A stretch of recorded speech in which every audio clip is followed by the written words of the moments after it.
دوستانو تر هر څه مخه د جنرال مبین یوه مرکه له تاسو سره شریکه کوم. د ډاکټر نجیب د سردار داود په هکله باندې غږېدلی خوندوره مرکه ده. راځئ تر هر څه مخه دا وګورو.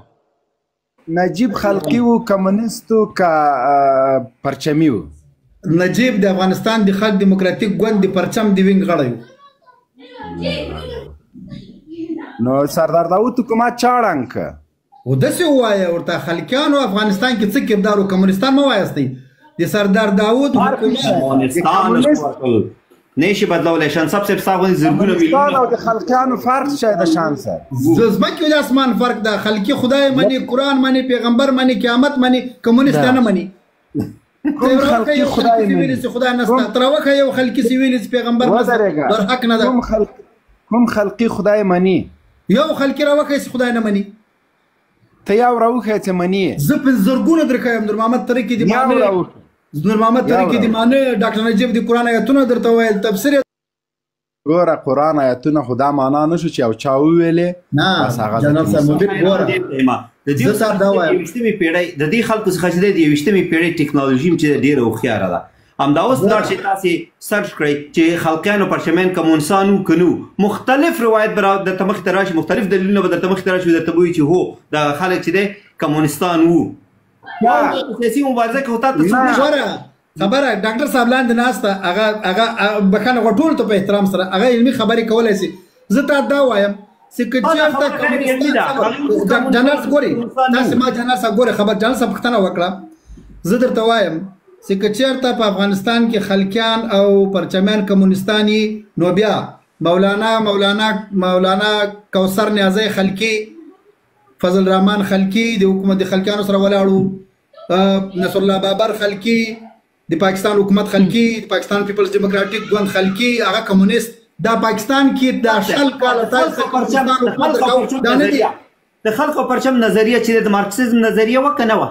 جنرال صاحب خپله ویل چې د هغو کور کالي ډوډۍ شعار ده، خو د پاکستان پیپلز پارټي هم کور کالي ډوډۍ شعار ده. نو موږ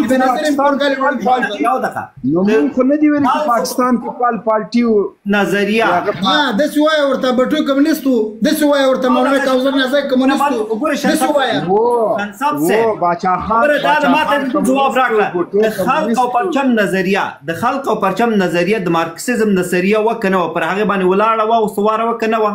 نه وه ولاړه. څوک وایه ولاړه وه؟ ته راوښیه داس کیپټل راوښیه چې هغوی مالي کړي. ته راوښیه افغاني ټیپ انقلاب راوستلی. ګوره زه نه خلقي یم نه پرچمي یم. ګوره زه نه خلقي یم نه پرچمي یم. د جنرال صاحب ته معلومه ده زه نه خلقي یم. ولې معلومه ده؟ یې ښه ټایټ خلقي یې. څوک وایي زه خلقي یم؟ دروغ وایي. دا زه درته چې ته خلقي ما تا ته نه دي ویل. فکر نه لري هو په شان صاحب خلقه یې ښه په افتخار وایي چې خلقي یم. والله که خلقي یم نو بیا د خلقیان څنګه خلک دي؟ ته په 2010 کې تللی وې تښتېدلی وې. زه په 1980 کال کې تښتېدلی وم. زه چېرته تښتېدلی؟ ته پېښور تښتېدلی وې، زه هم پېښور تښتېدلی وم. نه نو په حزبیانو باندې مه راتاوانوئ. حزبیه دی حزبی هر سړی په څوک حزبي ده؟ خدای مې دې حزبی نه کړي. څوک حزبي ده؟ خدای کې ستا باندې خلک حزب کې شپه تېره خدای مې دې حزبي نه کړي. خدای کې ستا باندې خلک په حزب کې قسم کې ستا باندې خلک په حزب کې شپه تېره کړي. ته څه شی یې؟ زه الحمدلله زه یو ساده یو سیاست لري افغان یم. تر سیاست خو به جمعیتۍ خو به اینو عبدالله وروره دغه یو شی ډېر ماته د ویاړ ځای ده چې هیڅوک نشي ویلی دا د کمونیزم فلسفه او د دومره بدرنګه ده چې هر څوک له کمونیزم نه دفاع هم کوي ویلی نشي زه کمونیست یم. ځکه ډېر زه د خلقي خوریه یم. زه د ډېر بد تاریخ لري او د داسې خلقي خوریه یم چې په والله کله وفات کېده که 1 روپۍ په کور کې وه. او د داسې خلقي خوریه یم چې انقلاب یې راوړی. شانصب صاحب یو لحظه ما ته شانصب صاحب یو لحظه د افغانستان په بدبختۍ کې ستا کورنۍ شامله ده. یو دقیقه د ټول نه غټ لاس دی.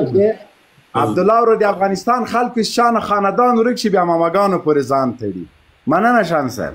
نه دا ګوره زه د خلقیانو زه که خپله خلقي وای څومره افتخار به مې کاوه. زه د خلقیانو د کورنۍ خوریه یم زه د خلکیانو نه ته خلقي وای داسې وای چې زه ما به افتخار کولی چې زه کمونست وای زه وړکی وم څه کشکې خلکي وای زه وړکی وم کمونست وای هغې خو کمونستان وو نه کمونست دغه یې که علمي غږېږي رامخته سي لکه د ډاکټر صاحب چې ویلي هم کمونست نه وو په افغانستان کمونست نه وو عبدالله وروره خیر د پرېږده بیچارهګی ماما پورې ځان دوه کټګورۍ وویشي تواب صاحب دغه دوه کټګورۍ مشرانو کې بالکل کمونستان وو او کشران چې وو هغه البته هغوی کې کمونستان نه وو هغه مظلوم اکثریت پورې زمونږ کار نشته مظلوم اکثریت پورې زمونږ کار نشته دی هغه چې رسمي غړي رسمي کمونست تواب عبدالله صاحب کومه غلطه خبره وکړه مخکې مم ګوره ښکته کړم هېڅ مشکل نشته ما نه ښکته کړی هلته مې غږ پې وکړ ما انوایټیشن ما درولېږلو ولې زه فقط دا وایم ډاکټر صاحب ډېر ښه وغږېږي ډاکټر صاحب ډېرې ښې خبرې ته اشاره وکړه زه ډاکټر صاحب خطاب خبرو کمنټ کوم زه یو پوښتنه لرم بیا کومنټ وکړه یو پوښتنه لرم یو به دا بحث نه کوو چې یو خلقی مړ سو هغه کور کې ډوډۍ نه پیدا کېده دا به بحث نه کوو چې یو خلقی موټر او ترانسپورټ نه ده جوړ کړی په ده به بحث نه کوو بحث مو د کمونستان په ایډیولوژي اجازه راکړئ زه خبرې مې تحلیل کوم بحث مو د یو ایډیولوژي د یو مکتب فکر پر قواعدو روابطو او مستند خبرې کو هغه خبرې کو چې د کابل د پوهنتون استادان نشر کړي هغه خبرې کو چې مستند د افغانستان په کچه په نړیوال کچه مستند ویب سایټونو کې اخیستي چې په کابل کې د دغه کال نه تر دغه کاله پورې د کمونیزم ته ایډیولوژي تر سوري لاندې یو نظام حاکم وو دا چې چا چور کړی غبر کړی خیانت کړی څوک موټر لري څوک نه لري څوک بس لري دا بالکل جدا خبر دی په د بحث اصلا نه کوو داسې څوک نشته چې په افغانستان کې چور او غلا او چپاول نه کوي بحث پته ده بحث پته ده تاسو دغه وخت ماته نه راکوي وخت زما پوښتنه زه کوم بیا ته وایم بحث مو دا ده تاسو من حیث د یو مشر او سایت تحصیل درس ویلي یو موضوع نه باید تحریف کړو ځکه چې موضوع تحریف کړو دغه یو بحث اصلي سوژې نه وځو آیا په افغانستان کې نظامونه د کمونیزم د ایډیولوژي تر سوري لاندې راغلي وو که نه وو آیا د کمونیزم د ایډیولوژي تر سوري لاندې زندانونه زه د خلکو پرچم خبرې نه کوم د کمونیزم د ایډیولوژي لاندې په افغانستان کې د روسانو اشغال په افغانستان کې د سره لښکر اشغال په افغانستان کې او خپله د اتحاد جماهیر شوروي د ستراتیژیکو منابعو مطالعه د ښیي دا جدا خبر ده چې اوس خلقیان په میډیا کې څه وایي پرچمیان څه وایي بل څه وایي دا بحث نه کوو زه به د بحث کوو چې د کمونستانو د ایډیولوژي تر سوري لاندې په افغانستان کې نظام وو که نه وو بحث مو دا دی مهرباني وکړئ نه د افغانستان کې د کمونستي نظام نه وو حاکم زه به جواب ورکړم تاسو وایئ زه درته وایم په افغانستان کې خلکیان راغلي وو دې کې شک نشته خلکیانو حکومت یو جمهوریت حکومت یې ړنګ ظلم وسو زندانونو ته خلک یوړل او هغه کوم د حکومت د ریټ د قایمولو لپاره د حکومت د حاکمیت د پلي کولو لپاره له کمونست طالبان له هرې حربې نه استفاده کوي دغسې حکومت هم استفاده کوله دغسې هم خپل کار کوو اما داسې څوک وایي چې په افغانستان کې کمونیستي سیستم وو کمونیزم وو لکه څرنګه چې په شوروي اتحاد کې کمونیزم وو داسې کمونیزم نه وو په افغانستان کې افغاني ټیپ انقلاب وو په افغانستان کې د خلکیانو خپل حکومت وو د هغوی نڅاوې وسوې غلطیانې وسوې په مقابل کې ټوله نړۍ یوه خواته سوله په مقابل کې ټول ورته وجنګېدل بلکې یو احمق دی دا وتړمه پړی پکې واچومه احمقانو د خپلو ملګرو چټیات درته علمي اسلافي مشر مولود په دې وطن ګورې داسې ده اوس د ډاکټر صاحب خبره وکړه کمنټونو ته بیخي ګورم ورته ګورئ ما خو لګیا تواب صاحب ټول د کمنټونو سره جنگ دی شهزاد صاحب تاسو څنګه ګورئ هر ځای کې زما زه داسې وایم زه د خلکیانو په هر ډګر کې چې منفور خلک اوسېږي هغوی سره باید مبارزه وشي ګورئ د خلکیانو نه ډېرې ساوې وسوې د خلکیانو نه نهایت ډېر ظلمونه وسول د خلکیانو انقلاب کې کسیران خلک نه درلودله اجازه راکړئ دا د مارکسیزم لینیزم سند درته ښیم تاسو علمي بحث وکړئ دا سند دی د کمونیزم منشور او دا بل سند دی چې په کابل کې د کابل پوهنتون کې د مارکسیزم او لینیزم تدریس په نوم د کمکان اولیه او ودرېږه تا ته زه فکټ وړاندې کوم چې که مو چیرې بحث دلته و چې د کابل په هغه وخت کې د کمونستانو ایدئولوژي یعنی د مارکسیزم او لینیزم ایدئولوژي په افغانستان کې تدریسېدل نه د دغې حکومت په کوپراتیفي او د محترم ترکې د فرمانونو سره یو ثبوت شتون نه درلود زه د بحث پرېږدم بیا بحث بیا تا ګټلی بیا بحث پرېږدو په ده بحث کې ودرې اشعار نه کمونستانو لیکلي که هغه د مارکس و که د هیګل و څومره چې دي هغه په ټولو ژبو باندې ترجمه شوي دي هغوی لیکل شوي دي په هغوی باندې نقد شوی ده په د هغوی تفسیر شوی ده د هغوی تشریح شوی د دې معنا دا نه ده چې هېواد کې دي زه ختموم لنډې بیا بل رقم ځي دا خو که داسې وي ګوره ښه که دا وي خو تا ماته د کتاب حواله درکړه چې درته ووایم زه معنا در نه خو ته بیا داسې بل معنا لري بل معنا لري شانصب صاحب محترم غوږ ونیسه مشر سړی او 2 دقیقې اجازه راکړه ته ماته نن نه 10 کاله 15 کاله د نننۍ ورځ سره یو مقایسه کوه ما یو بل دا مقایسه د قطعا غلط ده چې ته د غربي کمونیزم او بیا د پاکستان د پنجاب یا روسیې د پوهنتونونو مکاتب د هغه وخت د کابل سره مقایسه کوي ته ماته بیا دم ویلی شي چې آیا په لندن کې د کمونیزم د مطالعې لپاره یا د اسلام د مطالعې لپاره په یو وخت کې 15000 انسانان خلک ژوندی په پولګون کې خوښوي دا ما وایي ځکه دوه شرایط کله چې ته غواړې چې مثال ورکړې دلته مو خلک ګوري دا مثال موږ داسې نسو ورکولی داسې مثال ورکړو چې هغه حقایق تحریفوي تا د کتاب مطابق مثال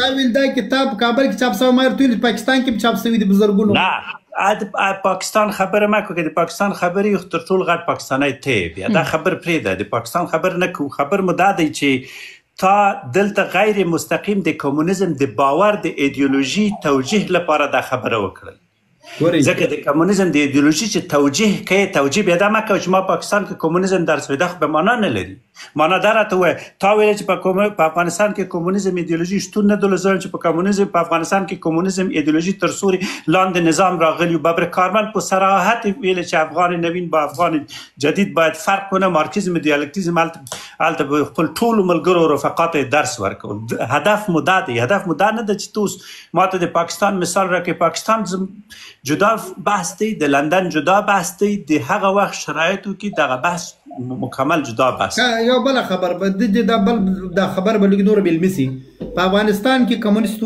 یو کمونیست ماته راوکس په افغانستان کې کمونیست قطعا په افغانستان کې د کمونیستانو مشر ببر کارمل شتون درلود چې د اتحاد جماعي سره د کانټراکټ او د تفاهم په صورت کې افغانستان ولشت اشغال کړل 1.5 میلیون انسانان ووژل د خلکو کورونه وران کړل جماعتونه وران کړل مدارس وران کړل په زرګونو علما زندانونو ته واچول دا یو حقیقت دی چې د کمونیزم ایدئولوژي په افغانستان کې شتون درلود دغه فلسفه شتون درلود د کوپراتیفي نظام یو بحث اجازه راکړه سوال ته جواب ورکوم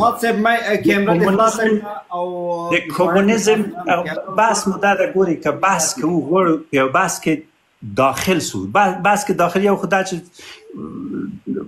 یو موضوع نه ووځو تاسو ما نه پوښتنه چې کمونیزم ایدئولوژي که د اتحاد جماهیر شوروي د مرکز د مطالعاتو دا لیکلي وي چې موږ په افغانستان کې د کمونیزم د ایدئولوژي پلي کولو په خاطر په کمونیستي فلسفې د پلي کولو لپاره مبارزه کوله صحیح ده زنده‌باد دا زما نه خبر هم ټکی هم دلته ده بحث هم دلته ده همدې چې بحث ته ما پرېږدي نه خو بحث کې تاسو 10 دقیقې ګوره تاسو ما پرېږدئ مخکې ویلې چې هیڅ کمونیزم فلسفه ایدئولوژي شتون نه درلود تاسو ما پرېږدئ تاسو نه و ملت تاسو ما کوي دا ډاکټر تاسو ما پرېږدئ ګورئ شانصب صاحب تاسو ومنله چې شوروي غوښتل چې په افغانستان کې د کمونیزم کومه مفکوره چې ده پلې کړي نه یو دقیقه زه بیا ته خبرې وکړه محترم شانصب صاحب ته بیا خبرې وکړه You should talk then after me. Please listen now. کله چې ته د یو ایدئولوژي د پلي کولو لپاره حفیظ الله امین اعلان کړي چې زه 1 میلیون افغانانو ته ضرورت لرم نو ټول وژنم بالکل د ستالین د داستان تسلسل په افغانستان کې تطبیقول دنه ته انکار نشي کولی اوس پر دلیل انکار کې هغه ستا موقف دا رقم چې موقف نیسي هماغه د موقف ونیسي دویم موضوع کله چې ته د یو ایدیولوژي پلي کولو لپاره په یو اسلامي ټولنه کې چې د کمونیزم او د هغې د عقیدې پر ضد یو ملت عقیده او باور او دین او جماعت او پټګۍ او شمله او هر شی ده، معنا یې څه شی ده؟ معنا یې دا ده چې ته د دغې ایدیولوژي کول پلوي وي. په صراحت د ببر کارمل 123 بیانیه دا ده که افغان متحد و وفادار کسی است که بر اتحاد جماهیر شوروی دوست ثابت بود. معنی څه شی دی چې و بیا یې ویلي تشریح دویم بند فقره وایي که متحد بر عقیده مارکسیزم و لنینیزم باشه. بابر کارمل ویلی ویدیو هم سته، سند هم سته، معلوم څنګه انکار کولی چې دغه ایدیولوژي په افغانستان کې شتون نه درلود. بیا مو بحث غیر علمي کې که غیر علمي بحث کوو خو بیا هغه د ډاکټر صاحب ډیبیټ داسې کېږي چې لکه څرنګه زه تا ته غوږ نیسم بیا ته ما ته غوږ نیسې. نه زه د ډیبیټ ته غږ ونیسم خو ته تحریفوه ما. زه درته وایم چې دغه قلم غوږ ونیسه، نه دغه قلم دغه شی دوه کېږي، ته ما ته کېږي دوه. ته ما ته زه فکت وړاندې کوم، زه درته سند ښیم د کمونیزم د لینیزم. په کابل کې څو کتابه چاپ شوي، زه تا ته وایم د کمونیزم او لینیزم تر مفکورې لاندې په افغانستان څو کتابه چاپ شوي، علمي بحث راته ووایه. نه آمار راته ووایه، آمار راته ووایه، آمار راته ووایه، آمار راته څو چاپ شوي کېدای شي په سلګونو د کتاب نه کي. بیا بحث د علمي نه ده. زه درته مشهور کتابونه تا سره هم ستا مشهور کتابونه زه تحلیل کې لرم. ګورې دا بحث بلې ګورې ډاکټر صاحب هیله کوم تاسې هیله کوم بیا نو زه غوږ نه نیسئ بیا زدم تاسو غوږ نیسم منتها تاسو اوس غوږ ونیسئ. محترم ما ته یو پوښتنه رامنځته راغستله. پلار د مجاهد و دقل تشکیس ولمه کنه ما نه ودرتېلي تواب صاحب چې کمونستانو خپلې خویندې مجاهدینو ته ورکولې ماما یې کمونیستو. دقل تشکیس ولمه نه هغه داسې نه و.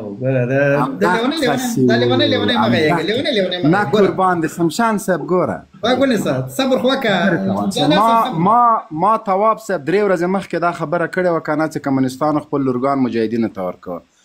دا نیم کمونیست نیم مجاهد د پلار مجاهد. تاسو اوس ماته غوږ ونیسئ. بس ما خپله خبره په اثبات رسوله. زه چې